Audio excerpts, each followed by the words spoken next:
Hi అండి, అందరు ఎలా ఉన్నారు? Welcome back to Aniya Creations. ఈ రోజు మీకు జెర్రీ కోటలో ఒక బ్యూటిఫుల్ శారీ చూపించబోతున్నా. అదే మనకి grey and mango yellow colour. Mango yellow ఎందుకు, సమ్మర్ లో మ్యాంగో ఫేమస్, అలానే మా శారీ కూడా ఫేమస్. ఆనియా క్రియేషన్స్ కాటన్ సారీస్ చాలా ఫేమస్ అండి. స్టోర్ విజిట్ చేయాలంటే మనకి కేపీహెచ్డీలో స్టోర్ ఉంది. ఇక్కడ శారీ వచ్చేసి మనకి grey and mango yellow combination లో వచ్చింది. అండ్ సారీ మొత్తం మనకి చిన్నగా మ్యాంగో ఎల్లో కలర్ లో చిన్న బుట్టాస్ ఇచ్చారు మనకి. ఇది నేను ఒకసారి సారీ ఓపెన్ చేసి చూద్దాం. ఇక్కడ చూస్తే ఆల్ ఓవర్ మనకి బ్లాక్ ప్రింట్స్ వచ్చాయండి.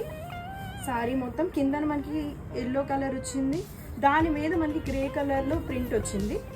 బ్లాక్ అండ్ ఎల్లో కాంబినేషన్ లో ఇచ్చారు. పళ్ళు వచ్చేసి మనకి ఎల్లో కలర్ వచ్చింది, దాని మీద మనకి గ్రే కలర్ లో బ్లాక్ ప్రింట్స్ వేసారు. అండ్ దీని కాంబినేషన్ లో మనకి బ్లౌజ్ వచ్చేసి సేమ్ మ్యాంగో ఎల్లో కలర్ లో చిన్నగా బార్డర్ ఇచ్చారు మనకి. అది గ్రే కలర్ లో బార్డర్ ఇచ్చారు. ఆల్ ఓవర్ బుట్టాస్ వచ్చింది, అందుకే ఇది ప్లెయిన్ ఉంచారు మనకి. సో ఎంత బాగుందంటే